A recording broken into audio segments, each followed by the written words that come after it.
Hello and welcome to Reading Corner. This video is covering Loki, Asgardian trickster, adopted brother of Loki.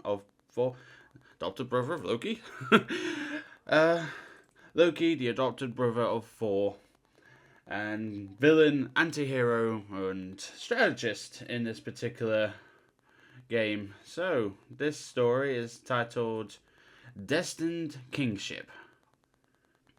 In the immediate aftermath of a reckless mortal's clumsy scrambling of timelines, Loki noticed something quite curious. The sap bleeding from Yggdrasil had a new, particularly magical essence. He began to experiment with it, shape it, concentrate and intensify it. Time, he discovered, was the core of its essence, and right away he conceived an intense desire to visit a future Asgard to see what mischief he might make there. Quickly he learned how to do just that, but he came away not only disappointed, but frightened, and, not that he would ever have admitted it, saddened. For the future Asgard he beheld was a ruin, its throne broken and cast down, its collections looted, its surviving people grubbing in the ruins to survive. No, Loki thought, surely this is not Asgard's only future. He viewed the enchantment once more, and discovered an Asgard overrun by Jotun, with Laufey himself grunting on the throne and Asgard's people little more than bones. And another Asgard in flames, with Surtur bestride a flaming trunk of Yggdrasil, with the fabled towers of the realm collapsed in fiery rubble. And another, windswept and empty, the cast of eternal winters broken open in the throne room. And another, shattered into drifting fragments against the sea of stars. And another, impossibly sunk under an ocean with vast shadows moving in the moonlit waters above. Hundreds more, thousands more, Asgard's burned, Asgard's frozen, Asgard's overrun by dark elves or dwarves or enemies from Midgard, or the worlds beyond the stars. A Kree devastated Asgard, an Asgard ravaged by the Eternals, an Asgard ruled by an alien overlord whose minions oozed and sprang like living shadows, hunting down the last of the realm's true subjects. In all of these, Loki did not find the one thing for which he truly searched: himself. And then, at last, an Asgard mighty and unbroken, an Asgard overreached by Yggdrasil's branches and underpinned by Yggdrasil's roots, her towers shining, her people vibrant and untroubled, her wealth untouched, and her throne occupied by Loki. He reeled back into his own time, mind aflame with the implications of what he had seen. How many destroyed Asgards had he witnessed? After all that, to see the one surviving realm he ruled by himself. Well, Loki thought, the only Asgard that survives this absurd misadventure is one in which my true destiny is at last acknowledged, my primacy accepted, my sovereignty celebrated, as it should be. Now remains the work of bringing his future to pass. Immediately, the crucial points of the plan presented themselves to him. First, of course, he would have to maneuver the Allfather into the deep enchanted slumber of Odin's sleep. Tricky, but he had done it before. The biggest obstacle was making sure that Heimdall didn't notice until it was too late. Then, Loki would use Thor's desire to help their father against him, guiding him into a certain place where Loki wouldn't have to worry about him for a long time. But these were powerful enchantments, even for Loki. He was going to need to bring in a co-conspirator or two.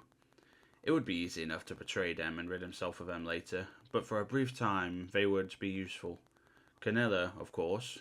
Aligning with the Norns was an absolute necessity if he were to retain rule over Asgard and not see it suffer any of the tragic fates he had witnessed. And while a master of magic, the Queen of the Norns was no great schemer. At least not compared to the God of Lies. He also fought for Canilla's closest ally, Hela. She was family, after all, and these kinds of things should be kept in the family wherever possible. Also, she would be useful because of her vast power and limited legions. Who would keep the Valkyr and Crimson Hawks busy, leaving the throne unguarded? If Loki could just figure out what to offer Hela in return. He manifested in her realm unannounced, just because he could, and he knew it annoyed her. As soon as she sensed his presence, Hela sent an escort.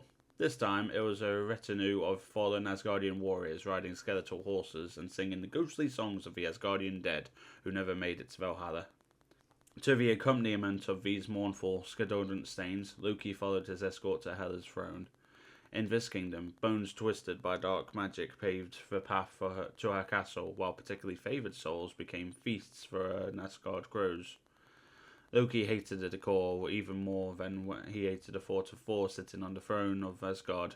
Well, perhaps not quite that much. Speaking of thrones, Hela sat on hers, regarding him with an imperious and icy stare as he approached and the ghostly retinue vanished. Loki, she said, whatever foolish scheme has brought you here, be assured it will not succeed. Return to your realm and disturb me no further. Oh, sister, great queen. Whenever you call me queen, Loki, or for that matter, sister, I know you want something. Tell me what it is and spare me an insincere implication that you care about family. Oh, I do, he said. I do very much. Our family rules realms, and we have a responsibility to rule them as well as possible. Unfortunately, we are not currently doing that, because I am not ruling Asgard. I propose to rectify this error, and you want my help. Yes, Loki said. My plan will succeed with or without you, but as I said, we're family, and for the third time she interrupted him. Why should I? Why? To be rid of the Allfather, whose time has passed, and to be rid of our beloved Odin, who would otherwise succeed to the throne of Asgard, which is the only thing you cannot stand to see happen. Loki did not give her the satisfaction of agreeing. You see, Loki, Hela said, of all master plotters, you are the easiest to predict, because all of your plots are ultimately only about one thing. Loki inclined his head, again unwilling to make a verbal acknowledgement. You have been working new magic. I smell it on you, Hela said. Tell me. Ah, the sap of Yggdrasil. Observe. Loki cut a small notch in one of the wood tree's roots. As the sap oozed out, he captured it and began to work a charm to extract its essence. As the wood tree shapes the limits of our realms, he said, this substance shapes the limits of our time. After a moment, he held a small ball of what looked like amber in the palm of his hand. Take it. It will show you the future of your realm, just as it showed me the future of mine. Yours?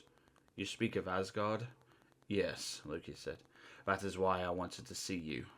He placed the ball in Hela's hand and began to describe what he had seen. Ah, she said, when they had returned from the visionary voyage. Yes, it is quite deserving of an ah, Loki said. But the real question is, will you help me? I will, Hela said. But I have my own vision for this Chronovium, for it has fallen into my realm as well. In return for my help, you will help me bring this vision to fruition. Of course, Loki said, intending it to be a lie. But not even he knew when an attempted lie might become an infinite truth. So yeah, that was the Loki story. I feel like this is going to bleed into Hela's lore dump.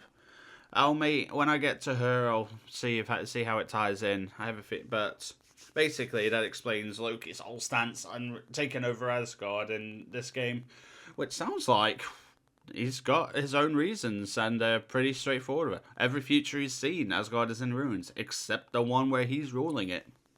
Interesting quandary. What happens when the villain is the only one who could save your realm? Anyway, as far as the gameplay is concerned, he's a strategist, so I ended up using him as a healer.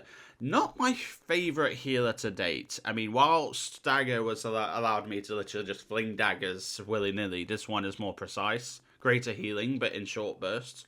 I did find his creation of illusions very useful. Just dot versions of myself all over the map, which I can teleport on. And his ultimate allows you to become a copycat of other characters, so you can use their ults. So, yeah, if used correctly, this guy is a menace. I don't think I used him correctly when I played him. I'm a bit of a shitter when it comes to these sort of games, but I'm learning, and I'm definitely getting better now that I'm taking this different approach to the game. But yeah, that was Loki, so be sure to like and subscribe. Next on the list is The Thing, which is me going into the second half of Season 1's events page, so see you in the next one.